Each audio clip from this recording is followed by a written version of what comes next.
Welcome, everybody. Welcome to the What the Football channel. This is the BH and Scrubber Show, and BH isn't going to be here today. He is currently on assignment, and so he's going to be back with us on Saturday for the Eagles preview game. And while we're talking about future shows, don't forget to join us here on Sunday coming up. I don't know what the date is against the Eagles. I think it's a 1 o'clock game.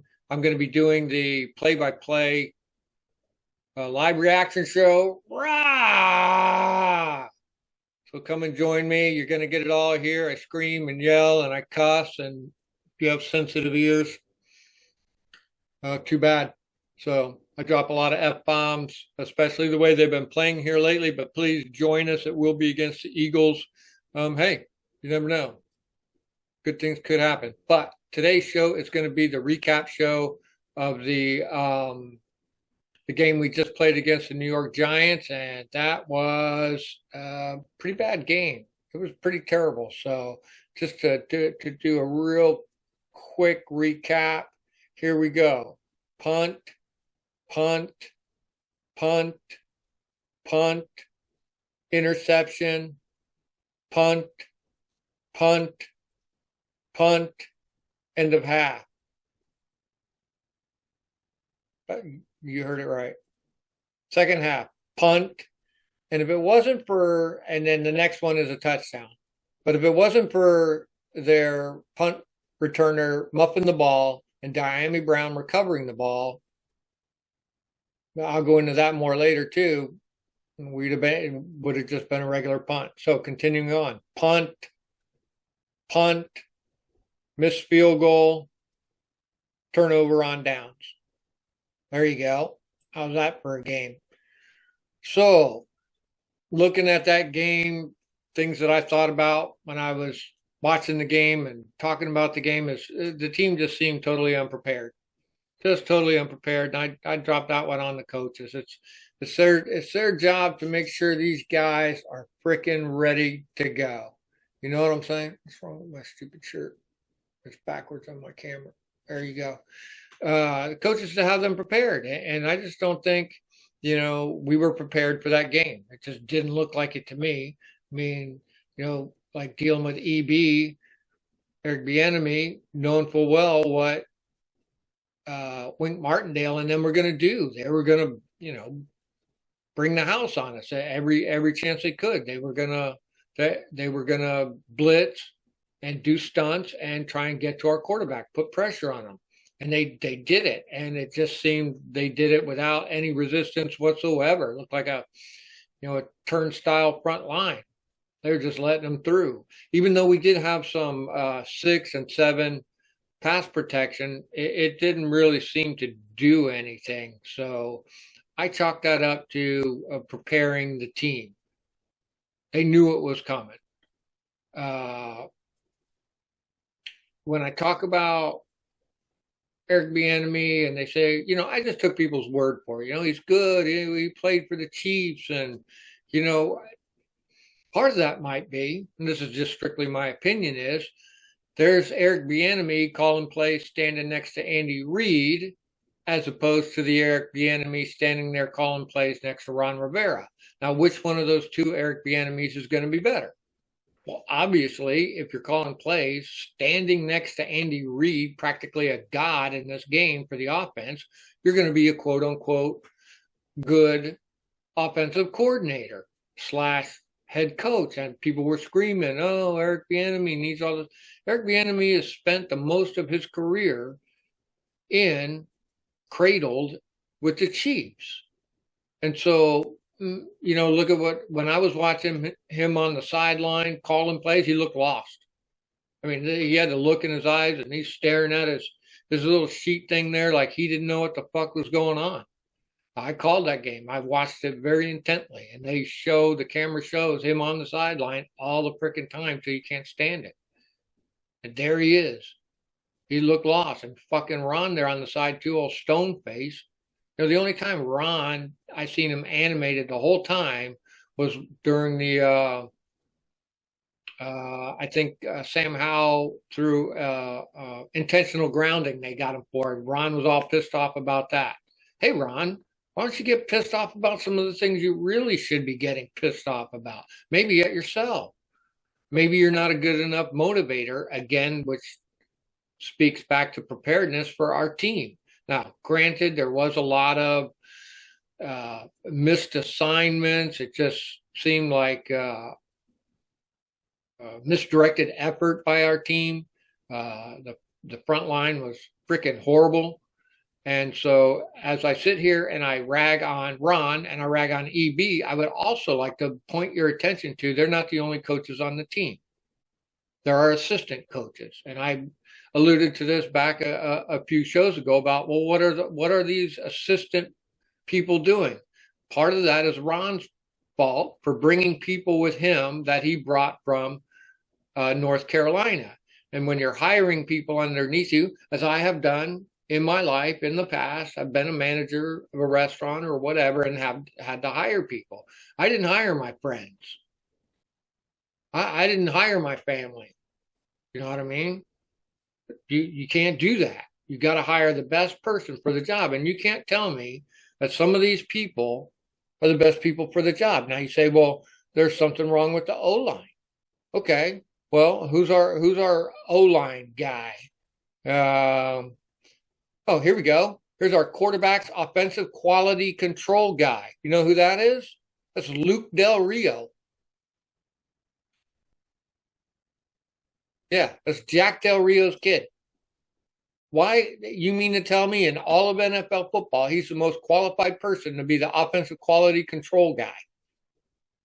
I don't think so. Now, I don't have a problem with Juan Castillo. He's a run game coordinator, even though our run game sucks. He seems qualified to do, what he needs to do. Let's see. Running backs guy is all right. The quarterbacks guy, Tabitha Pritchard, I'm not so sure about him. He looks a little sketchy. There's our tight ends guy. He seems a little sketchy. He couldn't possibly be the best guy. Offensive line, Travell Wharton, maybe. I don't know. He just seems like he's had very little experience. And ever since we, who was our guy before? Matsko? Man, that guy was a king of offensive line.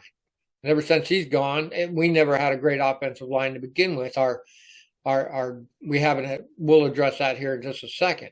But I'm looking at these assistant coaches. And I'm like, well, wait a minute here.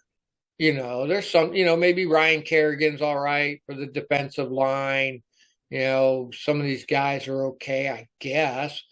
But Zampese, I feel, is good as a senior offensive advisor, game management. We had a couple minor glitches, if you ask me, in our game management that I didn't really care for.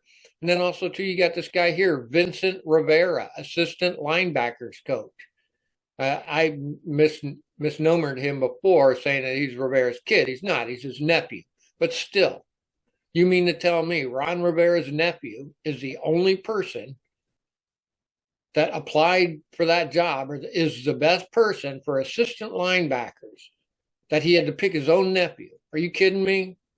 I don't believe it. I don't believe it. So I see a lot of nepotism going on there. I see a lot of cronyism going on there, bringing his boys from Carolina with him. I don't care for that. Now we can blame coach and we can blame him for bringing them and EB, but these guys might not be coordinating the game properly with the coaches in that fact. So I think Nate Kazor does good with our special teams. Our special teams is decent. He always does a good job there, has been for quite some time. So yeah, that's it for the assistant coaches and coaches. I'm going to let it go right there. Next off, I want to talk about Sam. Sam looked really lost in that game. I mean, I'm calling the game in the very first play of the game, incomplete, fine. Second play of the game, Sam sacked. Third play of the game, we tried to recover some of that sack yardage, did pretty good, got one over to Logan, fourth down, got a punt. Like I said, punt, punt, punt, punt, punt, punt, punt, punt, punt, punt. Lots of sacks, lots of penalties, boom, not doing nothing. Then when we start the second half, it looks like the same thing. We started the second half with the ball. Incomplete pass, sack, didn't get enough yardage for the first down, then had to punt. I mean, it mirrored it freaking exactly. We weren't doing jack shit there. And Sam looks pretty, he looks pretty weeded in there.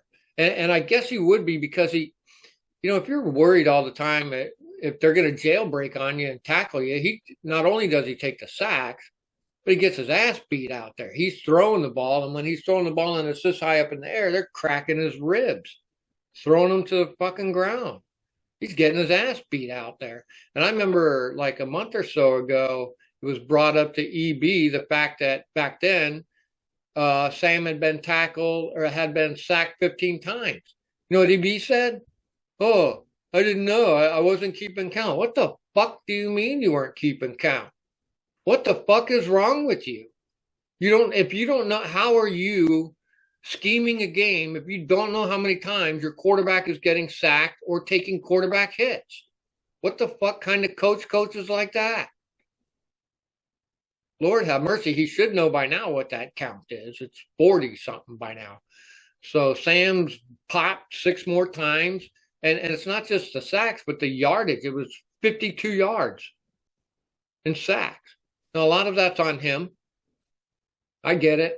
I watched the game. I tried to, put it on EB and the line really is, but Sam's got to be doing his pre-snap reads.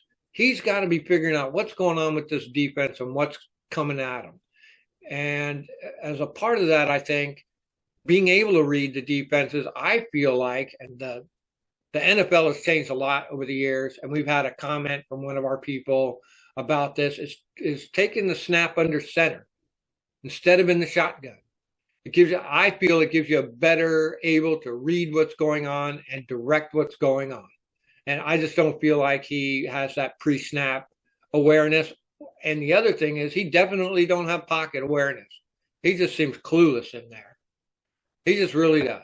He just runs into sacks. He can't escape the pocket. He doesn't throw it to a check down, or I don't even know if we have hot routes out there anymore. But there's a few times I've seen people open and he's just not getting it there. Also, too, a part of that being, just harangued all the time by defenses is I think it's affecting his throwing ability. He's just not making throws. There have been a few bad ones. Now, we also had Logan Thomas, I feel, dropped a couple. The one kind of hit Terry McLaurin kind of, I don't know. I think he still could have caught it. In football, you got to make every single play. There is no room. Oh, well, it was a hard catch. I don't give a fuck. It's a hard game. Right. And the team that wins is the team that the one guy that one time makes that catch. I think Logan Thomas let a couple go through his hands. Then obviously the one Jahan at the end of the game. So terrible, terrible stuff by Sam, bad passes. He's the one who's supposed to set up the pass protection. He's supposed to be the one. He runs the offense. He's the captain. Him and EB, they both earn a lot there. And then we're coming to the O-line. Believe me, we are. And here we go now. First off, the O-line has been unaddressed for way too fucking long. I've only been watching these guys for like 4 years now. And it's been an issue since day one. It's just been Band-Aid the front line. Don't spend no money on the front line. One thing I know about football, and I'm a casual, right? I'm a fucking casual, is that the teams that win Super Bowls have the best fucking front line. It's not the receiver with so many catches. Oh, it's the running back with so many runs. Those receivers and those running backs only get those yards and those catches because they got a good O-line. And that's the only reason. You got to win in the trenches. And this O-line is failing in the trenches miserably.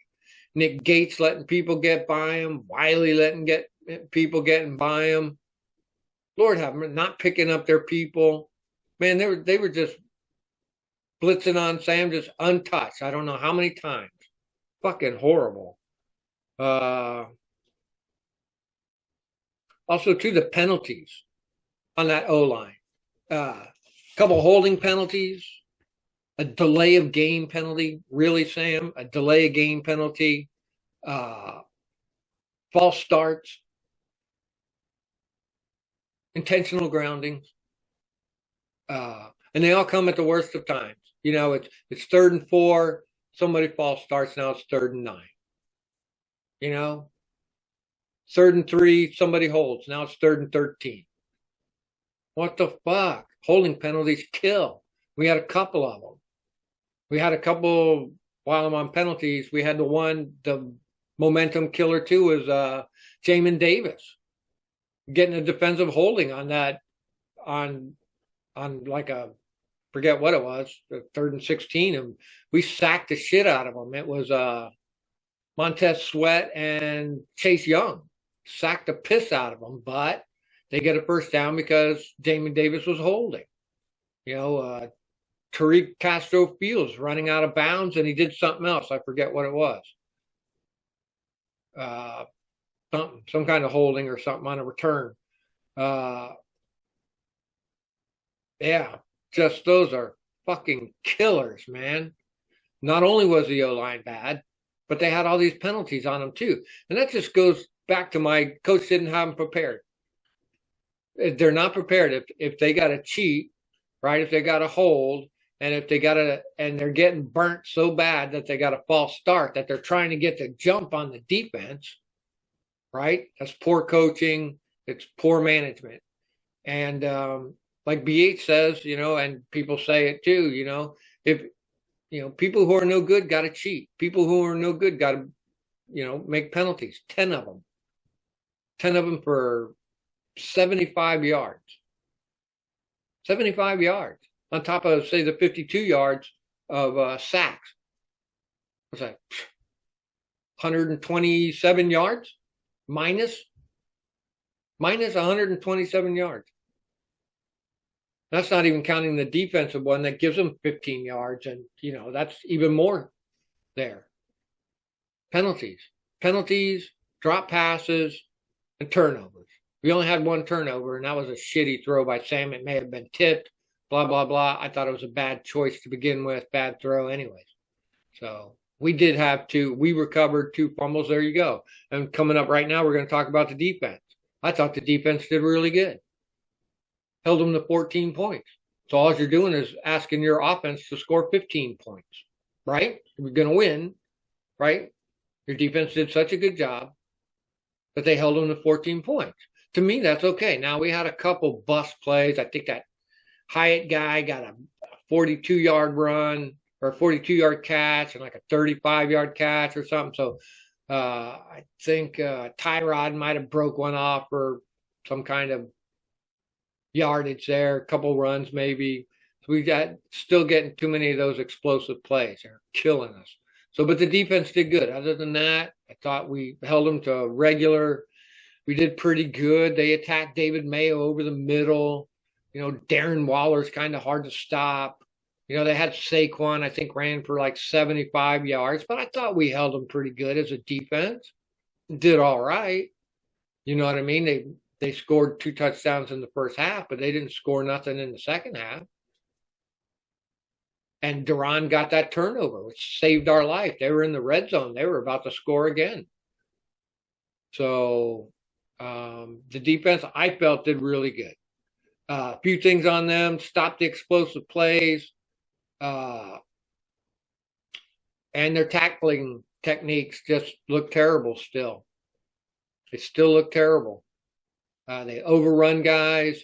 They don't wrap their hands around them. You know, it just looks bad. They need a tackling assistant coach. I'll go do it for them. So, gotta fucking clean that shit up, man.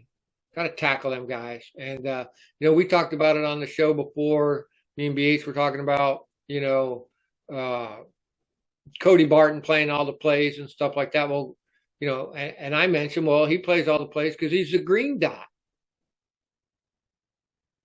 He's got to. That's a firm job for him. So he got hurt, and you bring in David Mayo, and they just started attacking him over the middle. It's hard for him to cover people. So now you got to switch up a little bit and let Jamin Davis, cover Waller coming out, Darren Waller, and then maybe having Mayo watching Saquon coming out of the backfield. So it just shifts the dynamic totally. So, get Kalik in there a little bit more, I would say. But David Mayo is your green dot, man. Just got to fucking live with that. So, but I thought the defense did pretty good. I thought they did enough that we could win the game. Our defense always does good, even when we were giving up points. Our offense is just stale, just fucking pedestrian, just fucking horrible. So then I'm going to let that go on the defense. I did think they did really, really good. Special teams, Joey missed that field goal. It was pretty windy there, but it was a blocked field goal. So, Gano missed the field goal because it was windy, but our guy got blocked. How do you get blocked at a 27-yard field goal? So not that it would have made the fucking difference anyways. So it was only 3 points. So, let's see. Trustway did great. They had to punt 10 times. 10 fucking times he had to punt. So our gunners did really good. I thought Quan Martin did good. He was all over them. They're checking up. The other gunners, it was, I think, Christian Holmes and Reeves always seem to overrun the punt returner. But these guys check up, and they're looking at what's going on with them and making the tackles. Kudos to Dyami Brown for jumping on that muff punt on their guy. So we just beat them with punts, basically. And there you go again, back to the offense. Our offense in the last game scored the touchdowns that they did off of a punt return by Crowder, who did pretty good, and which got us to the 10-yard line. This is the last game. So our offense only had to go 10 yards to score a touchdown. Kendall Fuller made an interception, and he got us back to the 27-yard line. So we scored another touchdown off Kendall Fuller, getting the offense doing the heavy lifting for the offense, getting them down to the 27-yard line. And then also, too, our defense in that last game as well held the Falcons to a 4-and-out at our own 48-yard line. And so our offense only had to go 52 yards to go score a touchdown. So, and here in this game, we recovered the fumble. I forget where it was, but close enough for the fucking offense the fucking defense and the special teams did everything but get the ball into the fucking end zone for our offense. And even on our offense with that fumble recovery, had to go for it on a fourth. And barely fucking got that. It's fucking horrifying. Dude, our offense is shit. I don't care what anybody says. They better, we were saying back when it was against the Bears, time to turn it around. I fucking shit the bed on the Bears. We barely beat the Falcons. They were coming down the field. All they would have needed to do was score. We got the interception. Thank God Ritter's trash and their fucking Atlanta's coaches are trash, or else, they could have easily have won that game. And our offense just can't generate no heat. They just came out there looking like ass. Just looking like ass. It was horrible calling that game. So, got the Eagles coming up. I don't know if this team can muster up the courage or whatever it takes to make this upcoming Eagles game happen. Pull out a win against the Eagles. It's at home. I don't think we're going to sell out this one. So, keep saying must win, must win. Yeah, must win. Fucking every game is a must win. You know what I'm saying? So I tend to think that and me and BH have talked about this. You see what's going on. Did somebody's dog die? Did somebody shit in the fucking punch bowl? Are they hung over? Or is there something else going on this team inside that locker room? Why can't they tie it all together? All the pieces are there. Should be there. The offensive line's a little sketchy. The linebacker crew, maybe a little sketchy, but I don't think that's enough to stop our team from winning games, from beating the Bears, from beating the fucking New York. Those things aren't stopping us from beating New York. Something else is stopping us, and I feel like it's in the locker room. And that shit starts at the top. There's something going on. People are not fucking happy. If you saw that Jonathan Allen little interview he did, he's fucking pissed. You know what I'm saying? And I don't fucking blame him. I'm sick and tired of these coaches and people, well, we just got to learn from this situation and do better. No fucking shit. You've been saying that shit every fucking coaching interview for the last 3 or 4 years I've been watching you. Oh, we just got to do better. The guys are getting better. No fucking shit. When are you going to produce? I hear some of these Commanders apologists out there saying, oh, yeah, well, they're learning. I don't see them learning from anything. I see them actually going backwards. It looks like the same team as they were last year.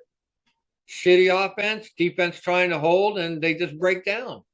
Doing penalties, missing passes, making turnovers, getting sacks. That nails last year's team to a T, and the year before as well. I mean, to a T. What has changed? I don't see anything has changed. We're 3-4.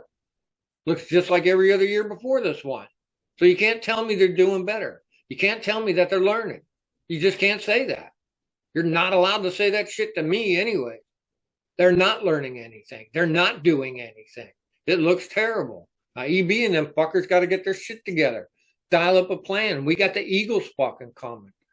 So I'm going to stop ranting right there. But, man, come and join the show. If you like me ranting and cussing and all that shit and jumping on these fuckers, man, we show up for the game. Look at me. I got my shirt on. I got my stuff. I do all this shit for free. Cost me money to do this. And I don't give a fuck. I come out all the time because I want to support my team. I love my team, but they got to support me too by fucking producing wins, by doing what we know that they can do. Quit letting us down all the time. So join us this coming Saturday. BH is going to be back. Like I said, he's on assignment. We're going to cover the preview for the Eagles game. And then on Sunday, I'm going to do the live play-by-play, live reaction show, scream and shout. Come on down, lock the kids away, get your favorite beverage, get your comfy chair, get your favorite food, right? Come join old Scrubber. We're going to have a good time, man. Thank you all so much, and we'll see y'all Saturday.